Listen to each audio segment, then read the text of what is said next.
아멘. 네, 오늘 고린도후서 21번째 시간으로 불신 세상 속에서 거룩함을 지키는 성도라는 제목으로 함께 말씀을 나누기 원합니다. 우리는 지난 3년 동안 3년 정도 넘는 세월을 전염병과의 전쟁 가운데 보냈습니다. 이 시간들을 요약해 보면 아마 어떻게 분리해낼 것인가의 싸움이었다고도 우리는 추측해 볼 수 있습니다. 확진자를 어떻게 효과적으로 격리함으로써 이 전염성 강한 이 바이러스를 물리칠 수 있을까에 대한 총력전이었다라고도 볼 수 있는 것이죠. 어쩌면 바이러스에 대한 이 유일한 대처법은 분리하는 방법뿐이 아니었을까라고 생각이 들 정도로 격리를 참 중요시했던 것 같습니다. 우리 영적 삶에 있어서도 거룩한 삶을 위해서 구별된 삶, 분리된 삶은 너무나 중요하다라는 것을 우리는 먼저 기억해야 됩니다. 그래서 거룩이라는 단어의 본뜻은 구분하다, 분리하다라는 뜻을 함께 가지고 있다라는 것이죠. 죄로부터 또한 속된 것으로부터 어떻게 구별된 삶을 살 것인가가 그것이 우리의 영적 삶의 가장 큰 문제라는 것입니다. 그래서 오늘 말씀을 통하여서 거룩을 향한 이 모든 싸움 가운데 승리하는 비결을 함께 발견하시는 우리 모두 되시길 진심으로 바라겠습니다. 하나님께서는 우리에게 이렇게 말씀하십니다. 레위기 19장 2절 말씀을 보면 너는 이스라엘 자손의 온 회중에게 말하여 이르되 너희는 거룩하라. 이는 나 여호와 너희 하나님이 거룩함이니라 라고 말씀하셨습니다. 하나님께서는 우리 모두가 거룩하고 거룩한 삶을 살아가기를 지금도 이 시간에도 원하고 계신다라는 것을 믿으시기 바랍니다. 그렇다면 거룩하다는 것이 무슨 뜻이겠습니까? 말씀드린 것처럼 거룩이라는 것은 분리를 뜻하는 것인데 이 원어적 토대에서 생각해 보면 우리가 하나님과 동행하고 하나님이 기뻐하시는 영역 가운데 살아갈 때에 우리의 삶이 거룩한 삶이 된다라는 것입니다. 하지만 반대로 하나님이 기뻐하시는 세상 가운데 거하거나 또한 이 거룩하지 않은 세속적인 삶을 사는 것, 이 세상에 빠져 사는 것이 거룩하지 않은 삶이다라는 것임을 우리가 먼저 기억해야 되는 것이죠. 그래서 오늘 본문에서 사도 바울은 이 거룩한 삶을 실제로 어떻게 살아가야 되는지 고린도 교인들에게 함께 교훈하고 있습니다. 이 말씀을 우리도 함께 바라보심으로써 세상 가운데 거룩하게 사는 방법을 깨달으시고 거룩한 구별된 하루하루를 보내시는 우리 모두 되시기를 진심으로 바라겠습니다. 먼저 14절 초반절의 말씀을 다시 한번 보기 원합니다. 함께 읽어보겠습니다. 너희는 믿지 않는 자와 멍에를 함께 매지 말라. 아멘. 이 말씀을 자칫 오해하면 믿지 않는 사람과는 그 어떤 교류도 해서는 안 된다라는 말씀으로 보일 수도 있지만 그것이 아닙니다. 만일 그렇게 한다면 우리가 예수님의 복음을 전할 통로가 모두 막히게 되겠지요. 이 말씀은 이 멍에를 함께 매지 말라라는 말씀이 무엇이냐면 멍에를 같이 맨다라는 것은 아시다시피 동물들이 농사를 지을 때에 함께 수레에 매어서 한 방향으로 가는 것을 뜻하는 것입니다. 멍에를 맸다면 당연히 같은 방향으로 간다라는 것이죠. 이것이 무엇이냐? 그리스도인들이 믿지 않은 사람들과 함께 멍에를 맨다는 것은 그리스도인답게 하나님 보시기에 합당한 길로 가는 것이 아니라 세상의 길, 하나님이 원하지 않는 길로 간다라는 것임을 우리가 바라봐야 된다라는 것입니다. 그리고 그 길로 가서는 안 된다라는 것이죠. 여기서 말하는 믿지 않는 사람들은 이 고린도 교회에 있었던 거짓 선생들을 말하는 것입니다. 이들이 고린도 교회에 오면서 복음의 진리와 율법주의와 또 신비주의가 혼합된 이상한 기독교를 고린도 교인들에게 전파했습니다. 그러면서 고린도 교인들이 예수님을 믿기 이전 모습을 떠올리게 했던 것이죠. 그래서 결과적으로는 이들이 더욱 인기를 얻게 되었고 그리고 바울을 배척하게까지 만들었다라는 것을 우리는 말씀 가운데 기억해야 되는 것입니다. 하지만 사도 바울은 오늘 본문을 통하여서 믿지 않는 사람들의 도를 따라가게 되면 올바른 진리, 즉 예수님과 함께 동행하지 못하기 때문에 믿지 않는 자와 멍에를 함께 매지 말라라고 경고하고 있는 것입니다. 그래서 그 길을 가지 못하도록, 잘못된 길을 가지 못하도록 분리해야 한다라고 강조해서 말씀하고 있다라는 것이죠. 그래서 어떻게 하면 이들의 길을 가는 것인지 이 그리스도인들과 믿지 않는 자들의 관계를 5가지의 모습으로 함께 비교해서 말씀하고 있습니다. 우리 14절 후반절에서 16절 초반절까지의 말씀을 함께 읽어보기 원합니다. 함께 읽습니다. 의와 불법이 어찌 함께하며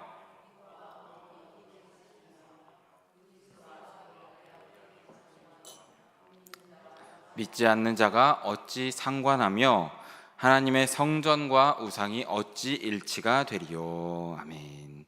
의와 불법, 빛과 어둠, 그리스도와 벨리알, 그리고 믿는 자와 믿지 않는 자, 하나님과 성전을 함께 비교해서 우리에게 말해주고 있습니다. 이것은 동시에 공존할 수 없는 두 상태, 두 집단을 뜻하는 것입니다.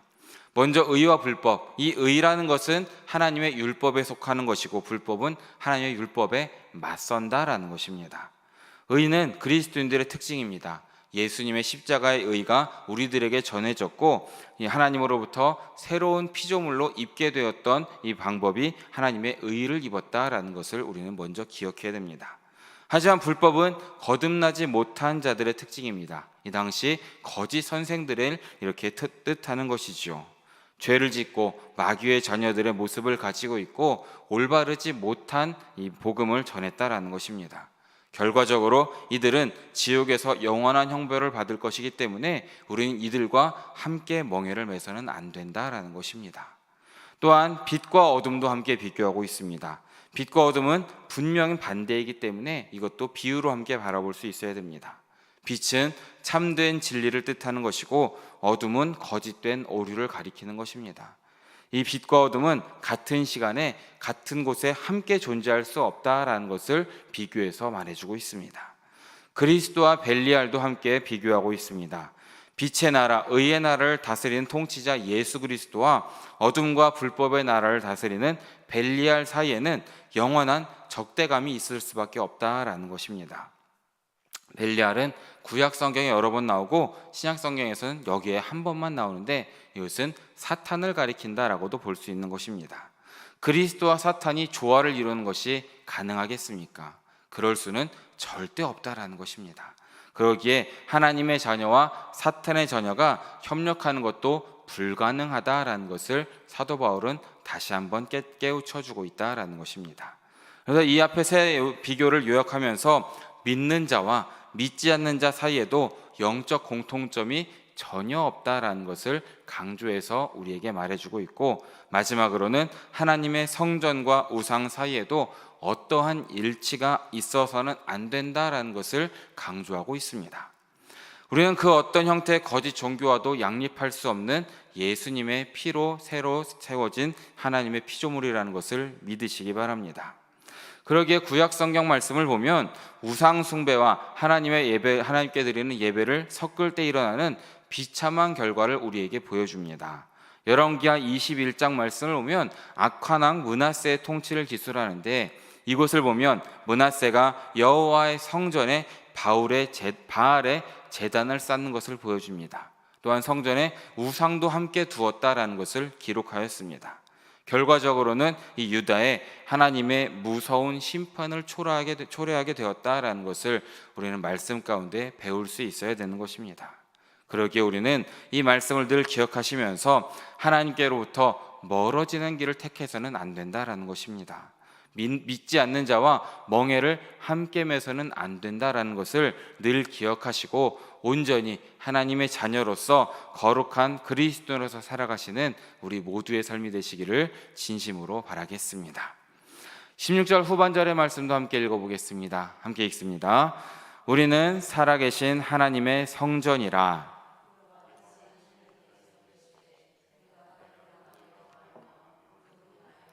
나는 그들의 하나님이 되고 그들은 나의 백성이 되리라. 아멘. 오늘 살아가는 우리 모두는 개인적으로나 또한 우리의 공동체 모두가 살아계신 하나님의 성전이다라는 것을 믿으시기 바랍니다. 또한 하나님께서 여기에서 이르셨다라고 말씀하고 있는데 이 모든 말씀은 이 구약 성경의 여러 구절들을 함께 가르치고 있습니다. 그러면서 사도 바울이 이 말씀을 종합해서 우리에게 이렇게 가르쳐주고 있는 것입니다. 나는 그들 가운데 거하며 두루 행하여 그들의 하나님이 되고 그들은 나의 백성이 될 것이다 라는 하나님의 약속을 우리에게 말씀해 주고 있습니다.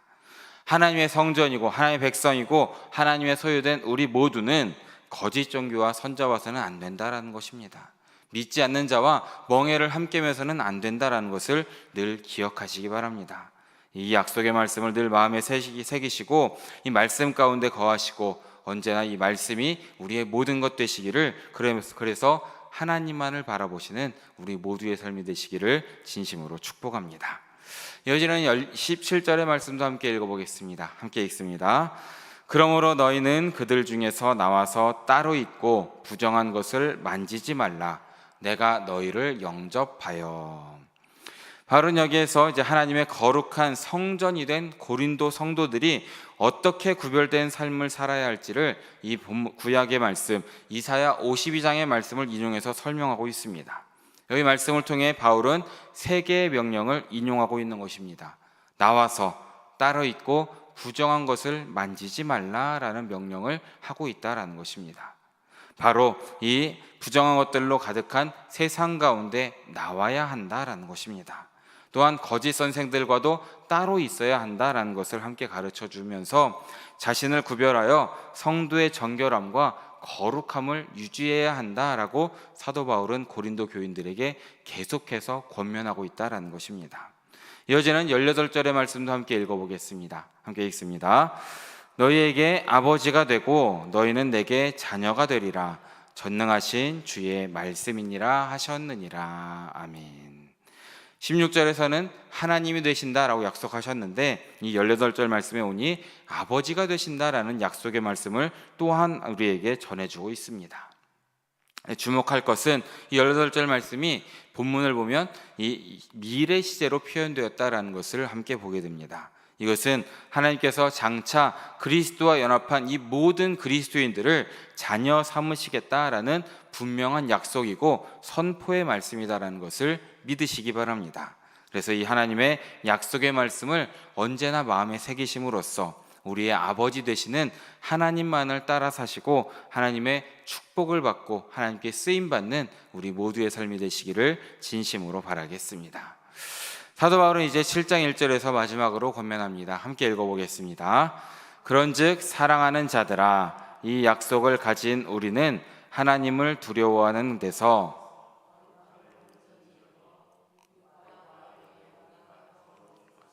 자신을 깨끗하게 하자. 아멘. 거룩함을 온전히 이루어서 온갖 더러운 것에서 자신을 깨끗하게 하자라는 마지막 권면의 말씀을 우리에게 전해주고 있습니다. 바울이 지금 자신을 깨끗하게 하자라고 말하는 것은 지금 너희들 이 고린도 교인들 모두가 더럽다라는 뜻을 함께 가지고 있는 것입니다. 앞으로 더러워지면 깨끗해야 한다라는 것도 아니고 지금은 깨끗한데 앞으로 더러워질 것을 피해서 깨끗함을 유지해라라는 뜻도 아닙니다. 지금 바울은 고린도인들의 현재 상태가 육과 영의 온갖 더러움에 빠져 있다라는 것을 먼저 우리에게 보여주고 있습니다. 그렇다면 이 바울의 권면의 말씀을 듣고 자신을 깨끗하게 하기 위해서, 거룩하게 하기 위해서, 구별되기 위해서 방법을 찾는 사람이 있다라면 이 바울의 말대로 먼저 자신이 더럽다라는 것을 깨달은 사람들이 깨끗해지기 위해서 노력한다라는 것입니다. 이 말씀을 통해서 볼 때 사랑하는 여러분, 하나님의 구원은 자신의 더러움을 아는 사람들에게 허락되는 하나님의 은혜라는 것을 믿으시기 바랍니다. 죄 아래에 놓인 것이 바로 우리의 인생의 실존이었습니다. 우리는 죄 가운데 빠져서 지옥으로 떨어질 수밖에 없는 사람들이었습니다. 하지만 하나님을 믿고 하나님께서 우리의 죄를 대속하셔서 하나님의 자녀 삼게 된 이 모든 것을 아는 사람만이 예수님께 다시 나올 수 있게 된다라는 것을 우리는 기억해야 되는 것입니다. 왜입니까? 죄에서 우리를 구원하시는 분은, 죄에서 우리를 구원하실 분은 예수 그리스도 한 분뿐이 안 계시다라는 것을 우리가 깨달았기 때문입니다. 그때부터 우리 모두는 예수님만을 우리의 삶의 소망으로 의지하고 한 걸음 한 걸음 살아갈 수 있게 된다라는 것입니다.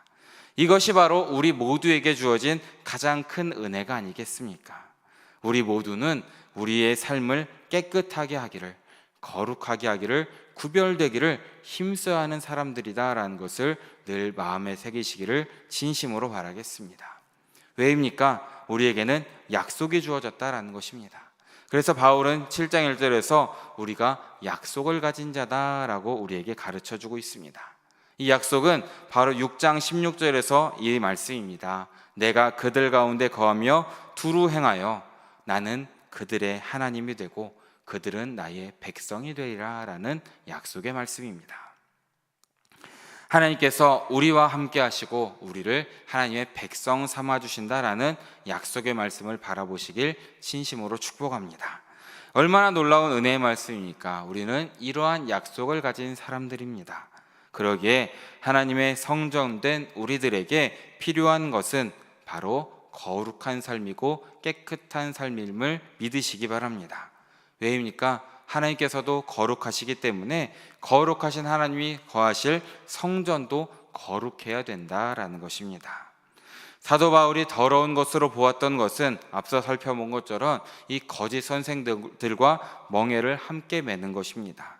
세상의 방식대로 이 세상 사람들과 뒤섞여 살아가는 것이 더러움 가운데 거한다라는 것입니다. 결국 자신을 깨끗하게 하여 거룩을 이루어야 된다라는 것은 스스로 착한 일을 해서 자신을 씻어내는 그런 차원의 깨끗함이 아니라 도덕적인 깨끗함이 아니라는 것입니다. 세상의 방식으로부터 구별되어서 주님의 방식으로 살기를 힘쓰는 것에서 시작된다라는 것을 기억하시길 진심으로 바랍니다.